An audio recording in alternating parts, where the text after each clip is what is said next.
Have you ever seen a vulnerability with a CVSS score of 9.8 and thought, this must be critical? We need to patch it now? Well, not always. Many cybersecurity professionals are starting to realize that relying on just that number can lead to misjudging risk. In this video, we're breaking down CVSS version 4.0, the newest update to the Common Vulnerability Scoring System. We'll cover what it is, how it works, what changed from version 3.1, and why it actually helps you prioritize risk better. Stick around to the end.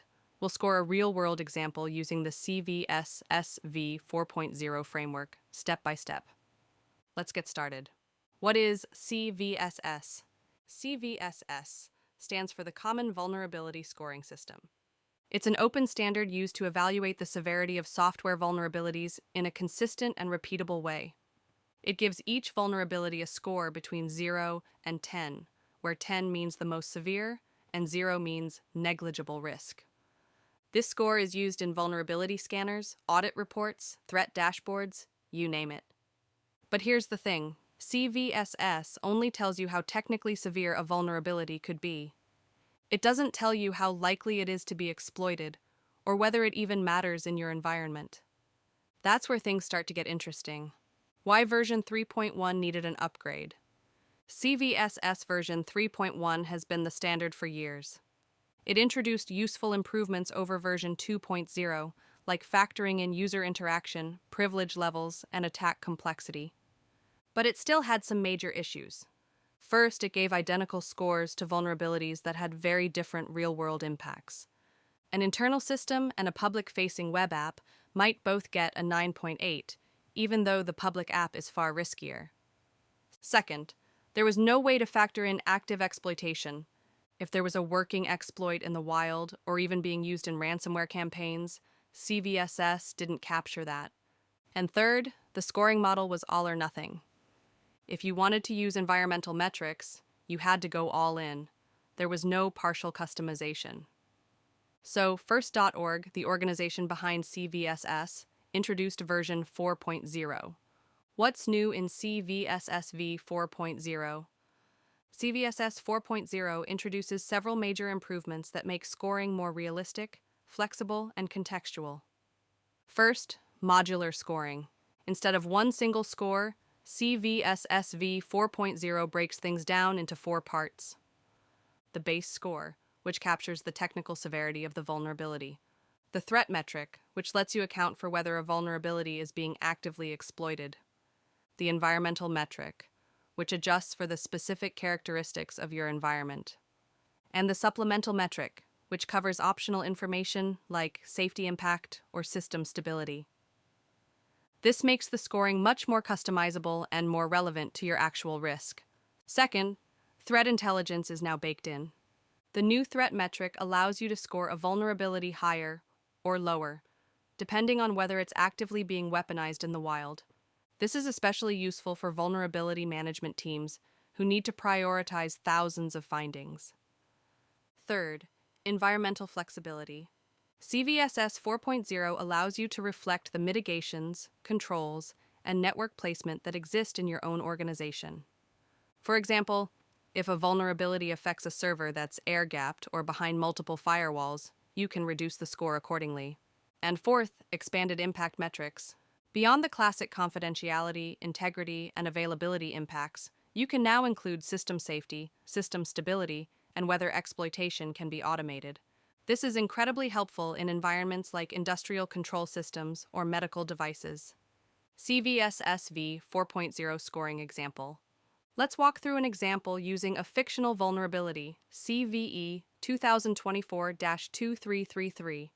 Its CVSS vector looks like this: CVSS 4.0/AV, not applicable/AC, low/AT, not applicable/PR, not applicable/UI, not applicable/VC, high/SC, high/SA, high/S, unknown.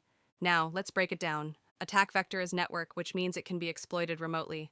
Attack complexity is low. No special conditions or configurations required.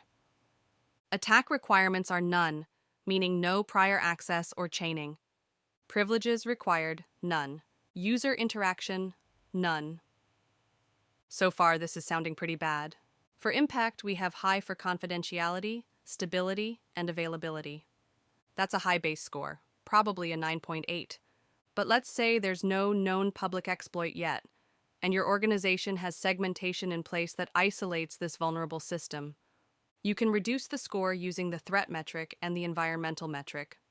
The final score could drop from a 9.8 to something like 6.4, based on your controls and the lack of exploitation. This is the flexibility that CVSS 4.0 brings. Tool support and adoption. So where can you actually use CVSS v4.0? At the time of this recording, many tools still default to version 3.1, but support for 4.0 is growing. Tenable, Qualys, and Rapid7 are beginning to integrate it. The National Vulnerability Database is also moving in that direction. Security professionals should start learning v4.0 now, even if your scanners haven't fully switched over. Not only does it make your vulnerability triage more accurate, it also strengthens your understanding of real-world risk, which is a key skill for GRC and SOC roles. Common misconceptions about CVSS. Let's talk about a few things CVSS is not. CVSS is not a risk score. It's a severity score based on technical characteristics. A CVSS of 10.0 doesn't always mean drop everything and patch. And a 4.0 score might be a major issue if it affects a critical business asset. CVSS also doesn't know your architecture, your compensating controls, or your tolerance for downtime. That's where your judgment and your organization's risk management process come in. This is why GRC frameworks often use CVSS as a starting point, not the final decision maker. Why it matters in the real world. Let's say you're managing a backlog of 1,000 vulnerabilities. How do you prioritize? With CVSS 3.1, you might just patch everything with a score above 7.0. But that's a poor use of time and resources.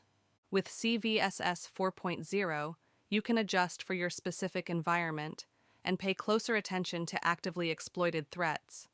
That way, you focus on what's truly urgent, not just what looks scary on paper. Over time, this leads to better decisions, more efficient patching cycles, and a stronger security posture overall. Outro. That wraps up our deep dive into CVSS version 4.0. As you've seen, it's more than just an update. It's a smarter, more flexible way to assess vulnerabilities with real-world context in mind. If you're studying cybersecurity, working in vulnerability management, or aiming to strengthen your risk analysis, now's the perfect time to understand how CVSS v 4.0 works and why it matters. In future videos, we'll cover how to use threat intelligence feeds, calculate scores manually, and apply this in your GRC strategy. Thanks for watching. If you found this helpful, please like, subscribe, and share it. And let us know in the comments, how does your team use CVSS today? See you in the next one.